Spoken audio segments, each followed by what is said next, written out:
Hey guys! So this is the last episode of me reading fanfiction, Bad Dreams.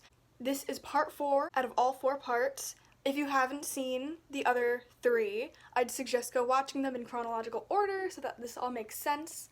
But what happened previously, Phil took Dan home to pretty much just make sure that he had a good place to stay, and then Jake came home and he was like, why is there a fucking prostitute in your spare room?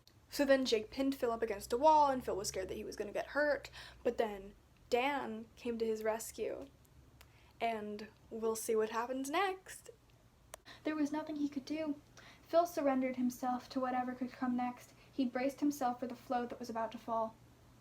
Let him go. Both Jake and Phil looked into the direction of the voice. Dan was leaning in the doorway, looking like he would fall over if he tried to stand up without the support. The bruises that were forming last night had set now, and they were dark across his wrists and neck. Phil couldn't imagine what the rest of him underneath the PJs looked like right now. Dan looked so exhausted, and yet there he was, trying to help Phil. He didn't pose the most intimidating figure at the doorway, but he glared at Jake as he held up a cell phone, showing him that he had already entered the number to call the police, and all he had to do was dial. Jake snorted as he looked between Dan and Phil. His eyes eventually settled on Phil. So, is this your savior? Your big hero's a fucked up and fucked over boy? Phil narrowed his eyes. Don't talk about him like that, and please get out of my home. You have 10 seconds before I call the police, Dan warned, his finger hovering over the screen of his phone. Whatever, Jake said as he finally pushed off the fridge and took a final step away from Phil. You two are pathetic. You deserve each other. Neither of them moved as Jake stormed out of the apartment and slammed the door on his way out. When they were alone again, Phil looked at Dan, who was relaxing with a sigh as he returned his phone to his pocket. Dan was lovely, and that was undeniable, even when he was covered with bruises. But what stunned Phil in this moment was how brave and selfless he was. After going through such an awful night, he had come to Phil's rescue. Jake said that they had deserved each other, and all Phil would think about is that he would be lucky to deserve having somebody like Dan in his life. Dan was still a bit shaky on his feet, so he accepted Phil's help while getting to the sofa in the living room. Phil left briefly to make them both a bowl of cereal for breakfast. When he returned, he saw that Dan had put on anime. Could we watch this? Dan asked. Of course, Phil said while taking a bite of cereal to distract himself. Something about this was unsettling to him. Then he realized what it was. After being with Jake so long, he wasn't used to the feeling of ease with the person who was sitting with him in the room. He wasn't used to feeling content and happy. This moment with Dan was perfect. Dan took a few bites of cereal before dropping his spoon into the bowl, seeming distracted by something. Finally, he asked, Phil, do you want me to leave after breakfast? Phil blinked in surprise. Why would I want you to do that? And I thought you had nowhere to go. Would you go back to the club? Dan shrugged and looked away. Probably. I don't want to go back, but I have nowhere else. You can live here now, Phil smiled when Dan met his eyes. Stay in my spare room. I could use a good roommate. Why would you want me? Well, there's a small fact that you saved my life today. I don't know what Jake would have done to me if you hadn't come into the room, but I'm pretty sure it would have ended badly for me. If not today, then someday I know that Jake would have hurt me badly. Phil felt free now. His smile widened as he looked at the lovely boy sharing the sofa with him. Let me return the favor. Let me help you by giving you a safe space to live. I like you. I want you to be okay. Dan nodded, giving Phil a small smile in return. I like you too. Okay then, roommates. I'll find a job so that I can chip in for rent. Alright, but don't stress about it right now. Just relax, feel better, Phil said, and they both settled into the sofa to enjoy some anime. It took time as they got comfortable with each other. They had both some healing to do, both emotional and physical.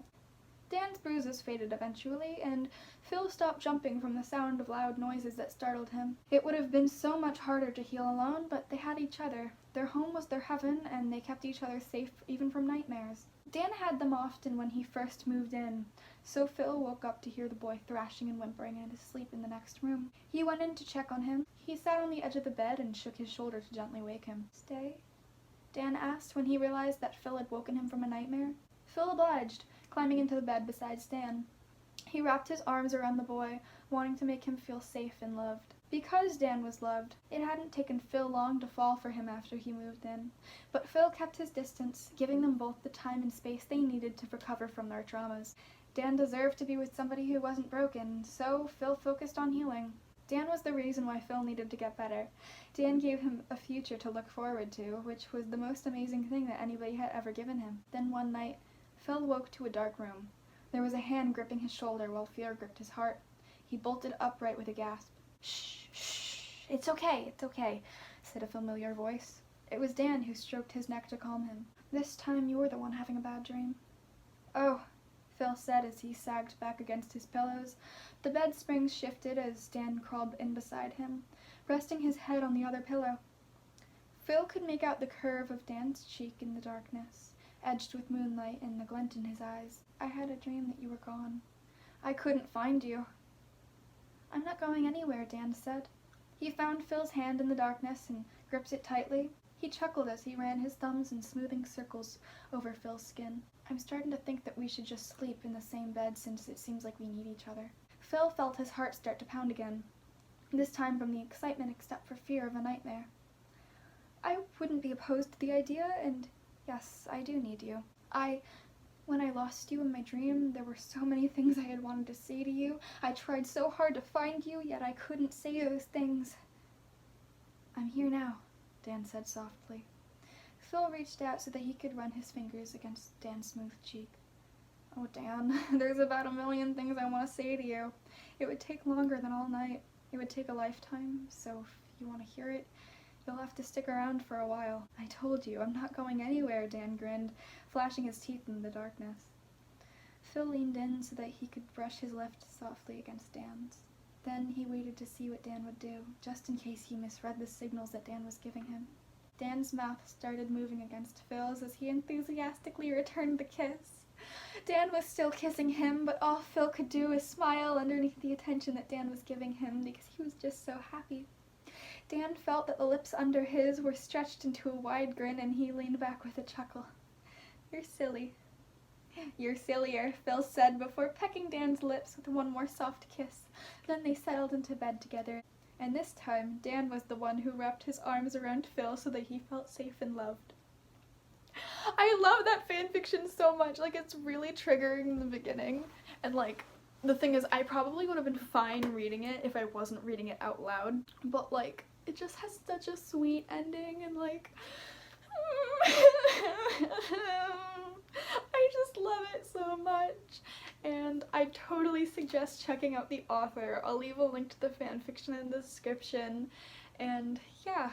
Also, sorry about the costume change. I had to pause that day that I was reading it because I was really triggered, and I just had to take a break from it. So, yeah. Here's the finished fanfiction, and if you enjoyed it, leave a like, leave a comment, subscribe, turn the notifications on so that you don't miss it when I post another video, and I'll see you guys soon. Ciao!